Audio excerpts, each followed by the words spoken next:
हालत देखने वाली थी दोनों मियाँ बीवी की, मीटिंग से पहले और मीटिंग के बाद। Completely two different people. मैं तो कैसे कह रही थी, स्टेटस स्टेटस की बात होती है, आप नहीं समझेंगे। और वो जो कह रही थी कि हमें जॉब देगी, आई थिंक।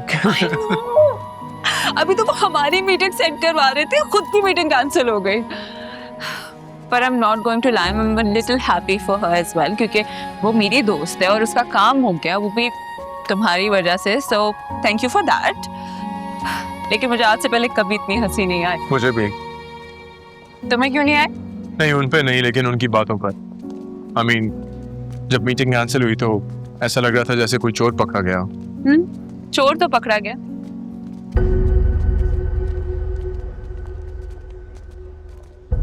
उन पर हंसी आ रही थी मुझे, लेकिन खुद पर भी आ रही थी। खुद पर? कौन हो तुम?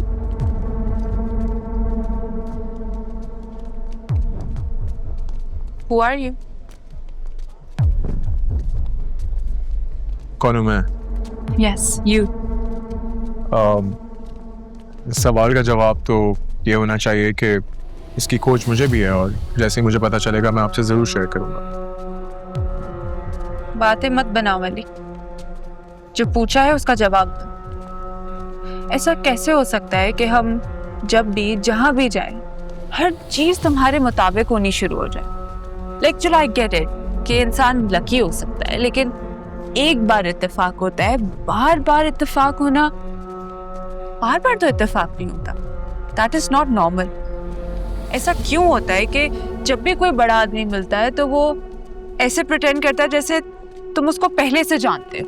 शायद आप भूल रही हैं, जिस कंपनी से हमारा एग्रीमेंट हुआ है वो ये उस कंपनी का हेड था।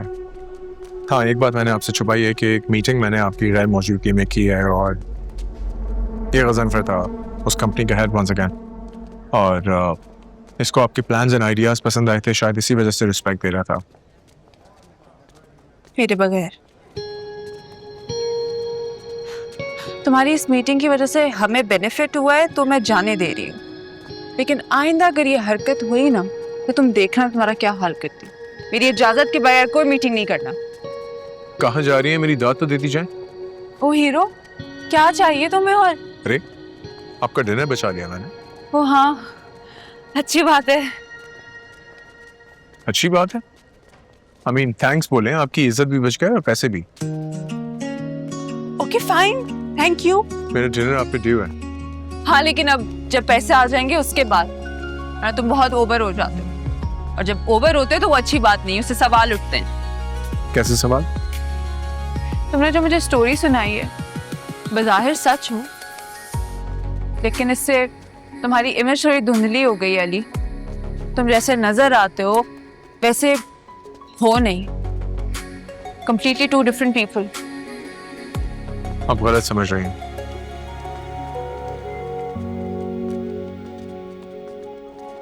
ठीक है, अल्लाह करे कि ऐसा हो कि ये गलत हो, लेकिन मैं इस कंफ्यूजन को जरूर दूर करूंगी, because I believe in clarity. अब चाहे वो बात सही हो या गलत हो, सच होनी चाहिए। खैर, बहुत देर हो गई, अब मैं चलती हूँ।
मेराल, तुम्हें नहीं लगता कि तुम इस बात को थोड़ा सा ओवर थिंक कर रही हो?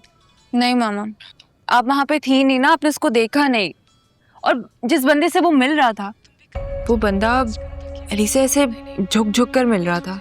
और मुन्नज़ा का हस्बैंड भी कोई आम आदमी नहीं है, एक एस्टैब्लिश्ड बिजनेसमैन है। उस बंदे ने उससे ना ही सिर्फ मीटिंग कैंसिल की, बल्कि उसका सलाम तक एक्सेप्ट नहीं किया। So weird. और अली की बॉडी लैंग्वेज बहुत डिफरेंट थी। ऐसा लग रहा था जैसे अली मालिक है और वो बंदा नौकर है। लेकिन तुम खुद हमेशा कहती हो कि उसकी बॉडी लैंग्वेज है ही ऐसी। हाँ बाबा, है ऐसा, लेकिन नहीं पता है, इस दफा कुछ डिफरेंट था। मतलब मैं उसको प्रॉपर्ली उसको पिन पॉइंट नहीं कर सकती, लेकिन डेफिनेटली कोई बात है जो मुझे नहीं मालूम। सब कुछ बहुत नॉर्मल जा रहा था, लेकिन वो गजनफर सामने से चलता हुआ आ गया। दादी, अब यकीन करें, जब वो सामने से चलता हुआ आ रहा था, साफ नजर आ रहा था कि कोई मुसीबत चलती हुई आ रही है। लेकिन मैं क्या करता, मैं फिर भी उसको रोक नहीं सका। अच्छा ना, रिलैक्स, बैठ जाओ, आराम से बात करें। दादी, मेरी जान मेरे गले में अटकी हुई है, आप कह रही हैं रिलैक्स, बैठ जाओ। आपको नहीं पता, जब उसने मेरी आंखों में आंखें डाल के मुझसे पूछा, दैट वॉज नॉट नॉर्मल। ऐसे तैसे करके जो मेरे मुंह में आया मैंने बोल दिया, लेकिन मुझे पता था मेरी दाल नहीं गली। दादी, वो खोज करेगी। देखो एक बात सुनो, जब परेशानी आती है ना तो उसके साथ उसका हल भी आता है। होता ये कि हम परेशानी में बौखला जाते हैं और बौखलाहट में हमें समझ नहीं आता कि करना क्या है। किसी भी तरह उसे पता चल गया दादी तो सब खत्म हो जाएगा। किसी भी तरह मतलब? हाँ दादी, किसी भी तरह। तो फिर तुम कोशिश करो कि ऐसी कोई वजूहात सामने ही ना आए जिससे उनको पता चल सके।